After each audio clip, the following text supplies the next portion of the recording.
Hello, welcome to the Viva Violins workshop. Today I'm going to show you how you change a string on a violin that's fitted with fine-tune pegs. Now these pegs are slightly different to normal ebony, rosewood or boxwood pegs in that they've got internal gearing. So you fine-tune on these pegs as well as doing the larger tuning. So that you fit a new string in a slightly different way. So if you come down, I'll show you what you need to do. Okay. This violin's only got 3 strings on it. The D string is missing, so we're going to change that one. Now, before you start, you're going to need to take the old string off. The best piece of kit you can have if you've got fine-tuned pegs is this. It's a peg winder, a bit like the one guitarists use to change their strings with. It just makes the process so much quicker. You can buy them very, very cheaply. So to take the string off, I've already done this one, but you would fit it on the peg like that. And then you need to turn the handle towards you, and that turns the gearing in the peg, and that will remove the string. Be patient with this, it takes a while, but it's an awful lot quicker than turning it by hand. So once you've removed the string, make sure you notice which of the holes it's come out of. If I show you a Wittner fine-tune peg, you can see, if I can turn that around in the best way, there are 2 holes in it. So each one of those holes is a pair of holes. So notice as you take the string out which hole that you need to put it back in. Now with the Wittner pegs, you don't put the string in and out the other hole, you use the same one. So it just pokes through, if I can show you, just pokes through like that. You don't need to do anything else, it will grip in as you put it on. Okay, let's put this string on. So the first thing to do is locate which hole you want to use. So turn the peg until you get the hole, both holes facing you, and then poke the string through. Now this string has actually just been on something before. It's not used, but it's been on something, so this is slightly more tricky to get through those holes. But when it just sticks through, so the end is slightly protruding, then you can start to wind on.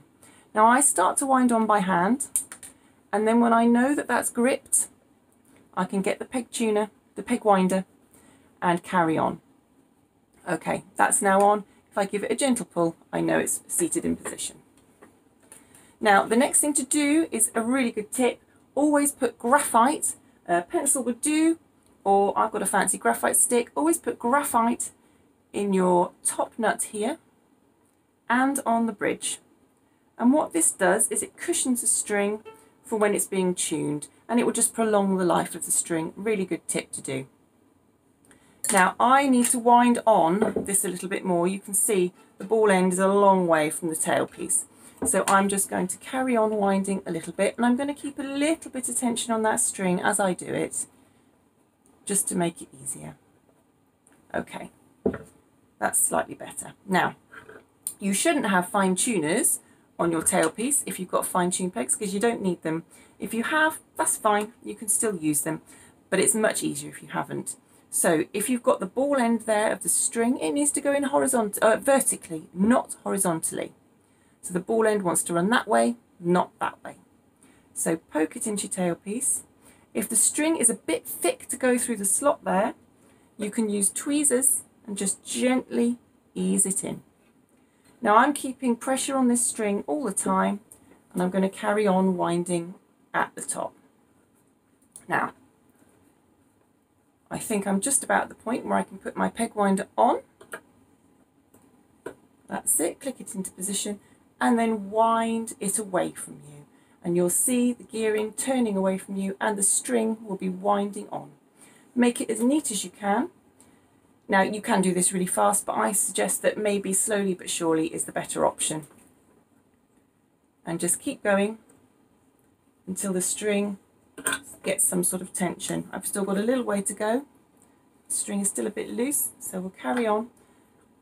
It's not absolutely essential at this point to make sure it's in the top nut and the bridge, because we just need to get a little bit more tension on it, and then we can just double check that. So there we go. Now you can see it's just come out of that slot on the bridge. We'll pop that in, make sure it's in the top nut, and then a few more turns I can let go of that and it's in position. Now, you can go gung-ho with these peg winders and reach the tension and then over-tension the string very quickly. So I suggest you do the last bit by hand very carefully. Now, I've done another video on tuning. We just now need to tune this string up. You can use an electronic tuner like this one, or a tuning fork, or you can do it by ear if you're lucky enough to have perfect pitch. Whatever you choose, make sure you don't go too sharp on the string so that it's too high and the string snaps. So, and you can hear the fine tuning is so easy to use on these pegs. And we put the snart tuner on just to get it really banging tuned, because you can with these. And there you go. It's as simple as that. All 4 strings back in position. Now, be aware, you will need to tune this quite often. As the string stretches, it needs to do a lot of tuning, but once it's stable, again, you'll need very little tuning, and you've got the added bonus of having the Victor fine-tuned pegs. It's a breeze.